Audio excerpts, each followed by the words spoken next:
to A1R Psychic Radio here on Moonstruck TV with Amanda Hall Psychic all the way from the Gold Coast. I hope you have had an absolutely fantastic week. Here in Australia, we've had a week of nothing but rain, or that's what it seems like. I live on the beautiful sunny Gold Coast, and where they say it's perfect one day, beautiful one day and perfect the next. Well, if you like rain, it's been all of those things. But look, I'm not complaining. We always need rain. Everybody always needs rain because that's what freshens everything up and washes the germs away. And it's just that I like sunshine. So, more than a couple of days of rain, I start to get a little bit antsy. I need to see the sunshine, as many people do. But anyway, the world's an amazing place, and I hope you've had a fantastic week. It's an interesting week around the world, as we never seem to be sort of out of the headlines with coronavirus in some form or another. Now North Korea's battling their first major, serious, huge outbreak. And it just makes you wonder, is this virus ever going to really be contained? Are we ever going to be able to learn to live with it and to live alongside it without making lots and lots of people very, very ill? My hearts and my prayers go out to anybody that's suffering at the moment, whether it's coronavirus or whether it's just a common cold or anything else in between. I hope you're feeling much, much better. So anyway, we're going to move on to the Simply Tarot card of the week. Now, before I reveal what the card is, I want to share with everybody, in all my years of teaching, which was many, many decades, this was the card that people used to fear the most. They'd gasp, they'd look in horror, they'd be a little bit shocked. And I'd try and quickly explain to them, you have absolutely nothing to fear from this card. This is actually one of the most positive cards out of the 78 in the tarot deck. Now I shall reveal the Simply Tarot card of the week. It is actually the Death card. Now, the Death card means death of situation or ending. It is the card of new beginnings. It means under no circumstances death of a person. It means that there's massive changes coming in your life. It means that we've finally come to the completion. We finish something off. We can shut the door. We can move on. We can usually move on in a much more positive way than we could before. When I see this card come out in a reading, and particularly if I can see in the reading that the person's been going through an awful lot for a very, very long period of time, I almost want to crack the champagne on their behalf and say, finally, your life is going to move in a much, much better direction. You're coming to the end of all the things that have been troubling you, the things that have been holding you back, the restrictions, the ill health, the family crises, whatever it may have been, these are going to soon be a thing of the past. So let's celebrate the Death card as the opportunity for new beginnings, new opportunities. There may be many things that are going to happen in the world in the next 7 days that may change the course and events of history. Wouldn't this be a lovely card to see come out around coronavirus? When I pulled this card just prior to the show, I thought, wouldn't that be a lovely card to pull and say coronavirus is in the rear vision mirror and we have nothing more to worry about with it? I wish I could say that was true. But please, under no circumstances, look at this in a negative. Look at it in the positive that it's meant to be. It's a card of new opportunities, bright new beginnings. We've all collectively, as a globe, done an awful lot of work on ourselves. We've had so many changes in our lives in the last few years. It's now time we can breathe a sigh of relief. We can put our best foot forward and say, okay, we've got a new beginning coming up. Life is going to be special. Life is going to be important. And why don't we embrace this? It's time for us to embrace all the new things that are coming into our lives. It's like the first day of spring. Let's embrace the bright, positive flowers and the colours that are yet to come. So let's move on to the astrology section. Look, it seems to get bigger and bigger every week. And it's just because there is so much activity going on in a planetary way at the moment. We're in the last few days of the sun being in Taurus. So if you're feeling a little bit sluggish and if you're feeling a little bit like you'd like to just get on the couch and feast your face on all the things that you shouldn't be eating, sweet things and salty things, well, I'm not giving you a license to do that. I'm just saying indulge maybe a tiny little bit.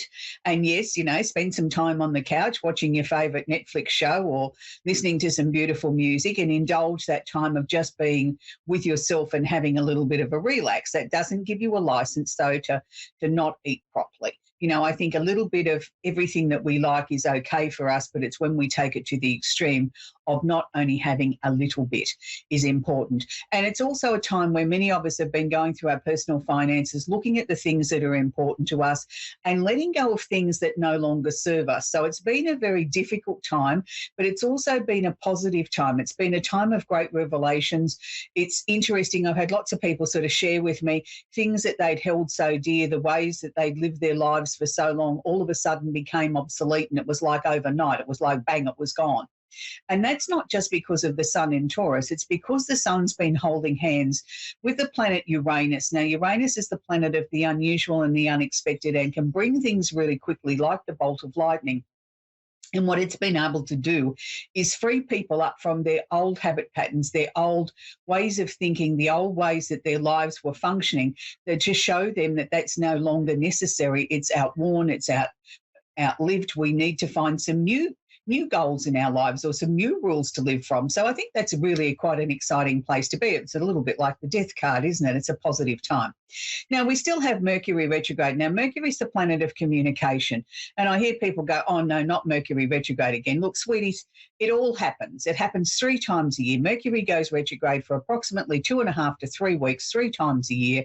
It's just the time that we take a deep breath and we say, okay, now we know that people aren't going to have their listening ears on. If it's a really, really important conversation, we need to be very clear, ask them, do they understand? Don't sign contracts if we don't have to. Don't, sort of go and have a major speech or, sometimes we can't avoid things. Mercury retrograde will be till June 2nd, and there's lots of times that we can't just turn around and put our lives on hold because Mercury's retrograde, and I fully understand that. But if you have to sign a document, make sure you print it out, you read it out aloud, you go over it with a microscope, that you fully understand what you're signing before you sign it. Ignorance is no excuse. Oh, I didn't see that. Well, that's no excuse. You have to be the one to take responsibility for yourself. It's a time that I try and avoid buying, signing contracts, things like that, for the obvious reasons people aren't listening. But on the flip side of Mercury retrograde, it's a time when our thinking is very free, and we also can quite often get some really light bulb moments. It's like lots of things can flash into our minds out of nowhere because we are sort of so clear, in a sense, that our mind can bring in really unique, different opportunities or ideas, things that we would never have thought of because we're so busy in our day-to-day lives that we haven't had the time to stop. And I suppose with Mercury retrograde, because we become more conscious of having to make sure that people fully understand what we're saying, we're not having as many important conversations or meetings as we normally would. So that frees up our mind a little bit to sort of throw in there some few great ideas. Quite often I hear songwriters say, and playwrights say this is their favourite time of the year when Mercury goes retrograde because they find the creative juices really flow. And with Mercury being back in its own sign of Gemini, it really, really feels comfortable here. So let's utilise the conversations or the ideas that might happen now. And I'm not saying don't have the conversation. I'm just saying make sure the other person is fully aware of what you're trying to share with them, and you put your listening ears on too for their response. And, sometimes we can get some amazing breakthroughs during a Mercury retrograde. We also have Chiron, which isn't a planet. It's called the Wounded Healer. Now, Chiron is holding hands or conjunct Venus in Aries. So this is the time where a lot of people are not just Aries people, but a lot of people are really able to heal themselves from old relationships, things that have troubled them, things that have hurt them, working out why a relationship didn't work. Why wasn't it meant to work? What was my role in that? What was my part in that? Whether that be a love connection, whether it be a family relationship, whether it be a work relationship, or even just a friendship. Quite often we can find we'll get, again, some light bulb moments here that will help us clear that we understand why that person came into our life or why that situation came in. It was to help heal us or to help guide us through and become a better person. We all have areas in our chart that we need to heal. And when I see Chiron conjunct Venus, I get quite excited because to me, we have the opportunity to heal the things from our love past that have plagued us, that have been a blockage in our lives, here's the opportunity to do so. And with the energy being in Aries, it's about being selfish. It's about being me first. It's about bringing the focus back to yourself. And sometimes I don't think we take enough time to do that because we do consider it selfish. And it's not a matter of being selfish. It's a matter of taking the time for yourself to heal yourself, to heal the things that in your soul are not, we haven't balanced the sheet. You know, if we were paying a loan back on a car, we get excited when we pay that final loan repayment and we say we now fully own it. We've got a clear balance sheet. Well, let's get a clear balance sheet on some of the things that we've locked deep inside of us that may have been connected to people that we loved or the loving relationships in our lives. We also have another exciting turn of events this week too. Jupiter, the planet of expansion and opportunity and luck, has just moved into Aries. He'll be here for about 12 months in the sign of Aries. So any Aries that are listening and watching the show this week, get ready for some exciting new opportunities to come into your life. Please don't squander them. Don't sort of sit there and say, oh, well, I'm just going to sit on the couch and wait for these things to happen. That's not how Jupiter works. You do have to participate. But yes, by the same token, be on the lookout. There may be some new opportunities. There may be a new job. There may be just ways to expand your personal horizons. And for some people, that may be wanting a new job or maybe moving somewhere new or doing something daring and different in their lives. But also remember too, with Jupiter saying the word expansion, it can also mean too we can expand our waistlines quite easily because Jupiter is a little bit exaggerated in that way. He says, oh, another piece of cake won't hurt. And you know darn well that that's not good for you. You know, you need nutritional food to put into your body. A slice of cake is okay, but not the whole cake.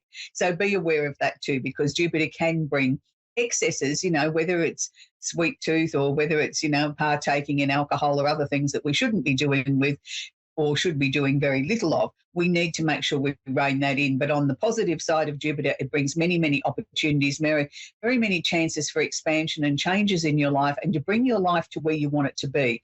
So Jupiter's back at the beginning of the zodiac, so it spells a whole brand new 12-year cycle. So it's wonderful to see. So enjoy it, Aries. It will flow on to the other signs as well, but not in the same dramatic way as it does for Aries. We also have Mars conjunct or holding hands Neptune in Pisces. Now, this is a very tight conjunction. It really means that they're very close with the holding hands at the moment. So Mars is pushing Neptune, I feel, to find some creative solutions in their life. Mars is the planet of action, of drive. It's the determination planet. It's what gets us out of bed of a morning.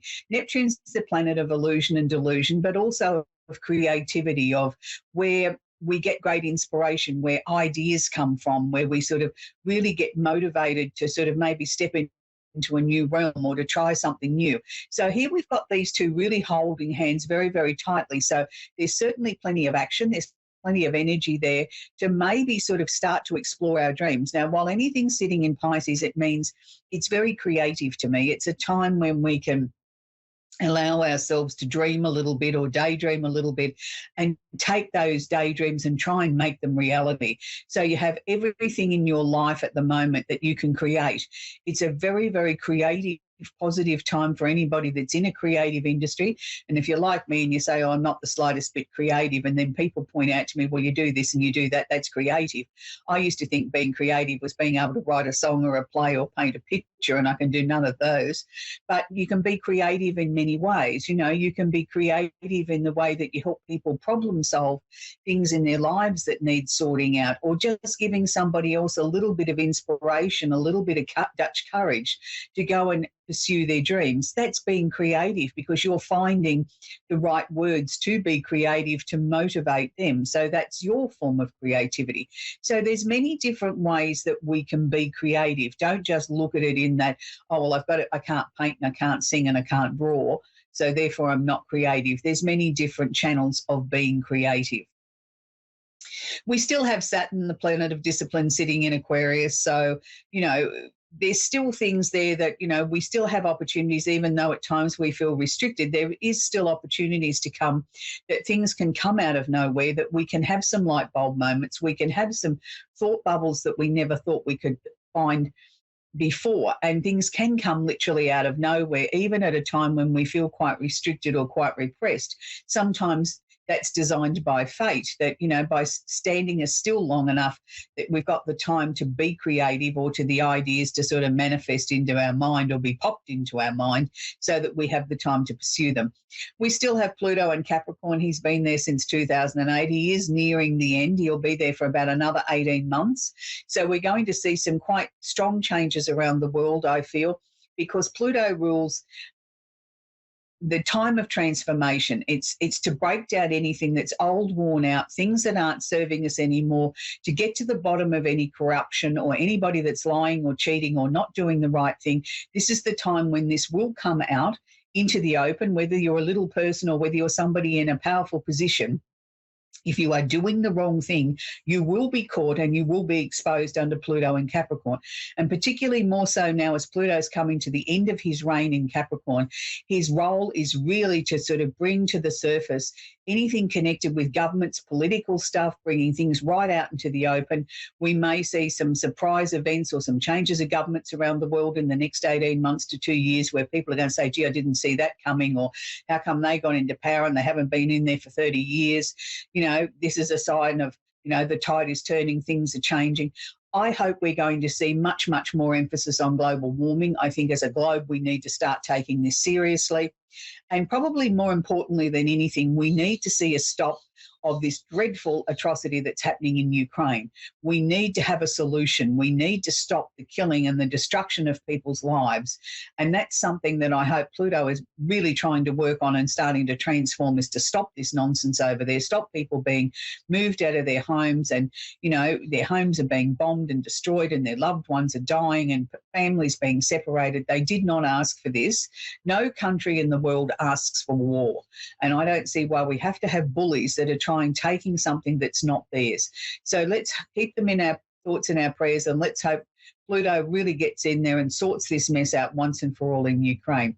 We're going to talk with Chelsea in Riverdale in North Dakota in the USA. Are you there, Chelsea? Yes, I am. Do you have a question I can work with, please, Chelsea?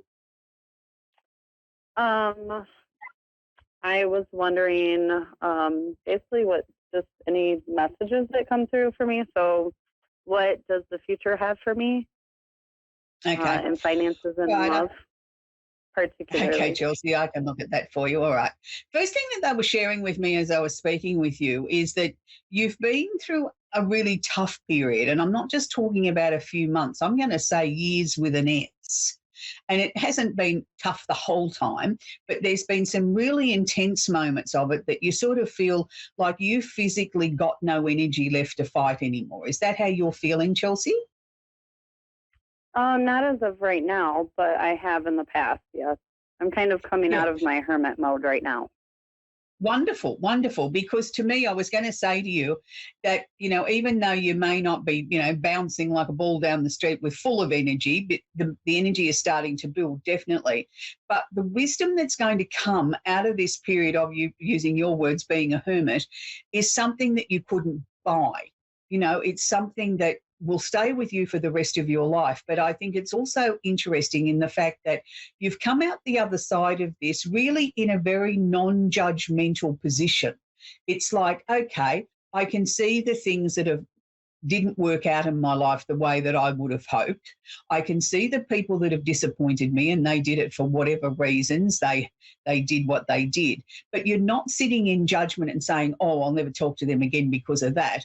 It's just if you choose not to speak to someone or be in someone's company, it's like a very quiet act of, well, that door's closed. Do you know what I mean? It's like I'm not making a song and dance about anything. I'm just moving forward quietly, confidently in my own energy. Spot on. It's correct.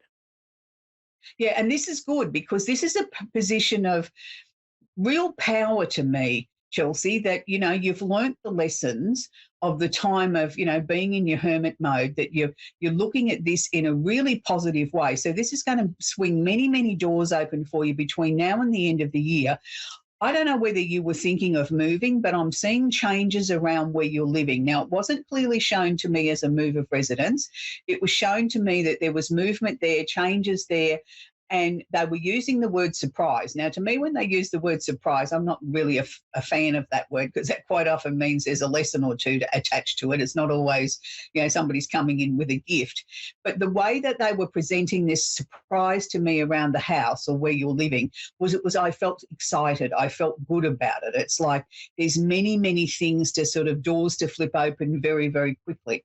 I am seeing new love, but I'm not seeing new love till around October, November, and I'm going to say new love, not a new old love. This is brand new love, somebody you're yet to meet, and this person will come into your life. It'll be very quick, and it'll be sort of wow, even after a month, it's like I feel like I've known them all my life.